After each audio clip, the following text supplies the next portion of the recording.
sometimes not. This child, it was a result of attention. Like, she liked being the girl that didn't talk in class because everybody knew that she was the little girl that didn't talk in class. And her parents also, like, you know, I think she told her parents that. I'm like, I would have never thought.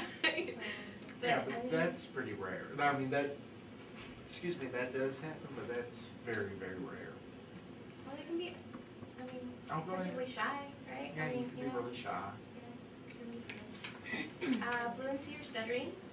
I think we're all familiar with fluency or stuttering. That's just interruptions in the flow or rhythm of speech.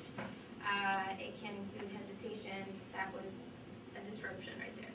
That's another one. Just FYI. Can you explain why some people that stutter when they talk sing without stuttering? Different part of the brain. It's a different part of the brain. Okay. You're accessing a different part of the brain when you're singing. The same thing with like aphasia.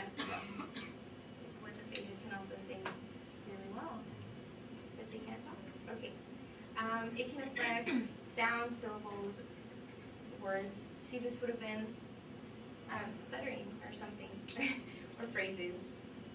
Okay. Articulation, which is kind of like the main, it's a really big disorder that occurs in the schools. There's different types of articulation disorders. Substituting, which is like wabbit for rabbit. Omission, like eye cream for ice cream. The distortion of sounds, which is like when you don't understand what they're saying. Another thing, like we learned it as soda, S-O-D-A, and A is in, I didn't put A, but A would be addition, like if they add a sound to the word. Or in these texts, you hear washing machine, where they add an R to wash, and it's wash. You don't wash, you wash. That's very, very. Huh? Like in Boston, a cop? Yes. Yeah. Boston's real bad. Boston, yes. In Brooklyn, and. I have a friend whose son, he doesn't do it now, but when he was like 2, 3, 4 years old, he wouldn't say watermelon. He would say agua melon. Oh, that's different. That's An agua burger instead of water burger. He would never say water. I don't know. And you see people that would, I've seen adults that say water burger instead of pata burger. I mean, that's very, I used to think it was water burger.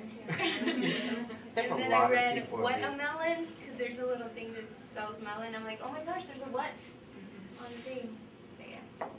Or, I was going to say the other one is jewelry. Instead of jewelry, they pronounce it jewelry.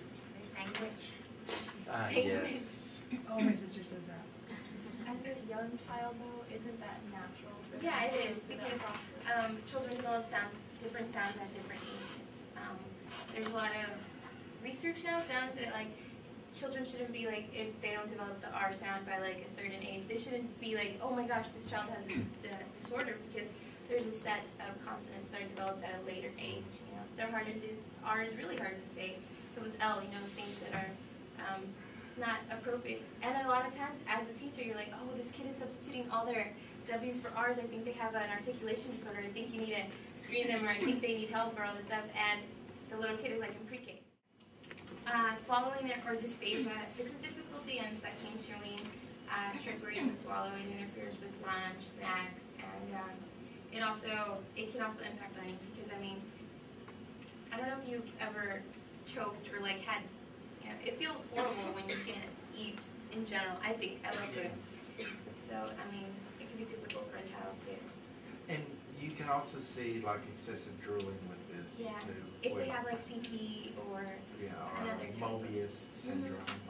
And the thing with the excessive drooling, there are medications that will work on it. And that's something that should be considered for the student, because back in the 50s, there were a lot of psychology experiments done at Harvard on disgust, and it dealt with the idea of basically taking a cup and having someone spit into the cup and then seeing if they would swallow it. And see the faces y'all are doing? But yet, if you think about it, where does the spit start? Here, in your mouth. Where are you putting it back? Into your mouth. How much time have you done between it? Less than a second. So in a second, does it really switch it all around? Probably not, but because of our perceptions towards it, we find it disgusting. So people that are, drooling all the time, especially when they're little kids doing it with other little kids, there's a disgust factor that comes into play, and that can cause, peer alienation and that type of stuff. Does it affect speech? And if you can do nothing else, if you absolutely cannot follow the program, you absolutely cannot do anything else, just don't make it worse than it already is. Which again is what happens a lot in the school districts, because the teacher will get upset with the student because the student isn't doing what the teacher wants them to, or isn't doing to that level of expectation. But they're not doing it because the teacher's not following the structure, which causes the teacher to follow the structure even less, which causes the student to regress, and then you end up in this really vicious feedback loop, and it just devolves very quickly. And then I come in and you get a lecture from me on feedback loops. And He gets paid for that, so. Okay.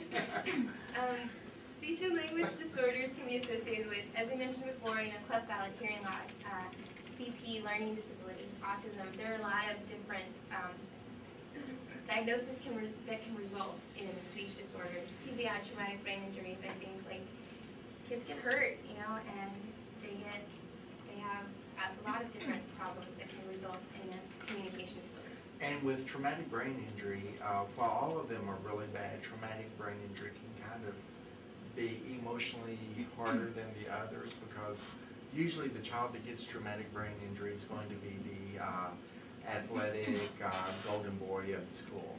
So they're going to be, really good in that. They're going to be really good in sports. They're going to be in, the popular circle and all of that. Then they get hurt. And then all of a sudden they went from performing way up here to performing way down here. And a lot of their friends start ignoring them. Even there was one, where the girlfriend left him. Everyone just kind of gave up on him, and it can be kind of bad for the kid. And and also, if academics and or sports have came easy for you all your life, then this happens, and all of a sudden you really have to put in a lot of energy and effort towards it. You have a tendency not to want to do it. I had that problem. I cannot do languages at all. I mean, you can put me in quantum physics class, I'll make an A. Biochemistry, I'll make an A. You put me into an introduction to Spanish course, I'm going to fail it. And part of the reason I don't do well in it is because it's difficult for me, and I'm not going. Why should I try? Why should I work hard for something when I can work less hard for something that comes easier? It's a bad attitude, but there you go. Yeah. As far as the speech paths in school, our job is to prevent the communication disorder. So we identify children at risk. Early intervention is extremely important. I know that you mentioned 8 years old. Speech pathology works with ECI programs, and it's 0 to 3. That's how early, the sooner you catch a child who has a developmental delay or autism, the better. Now, the one exception to that is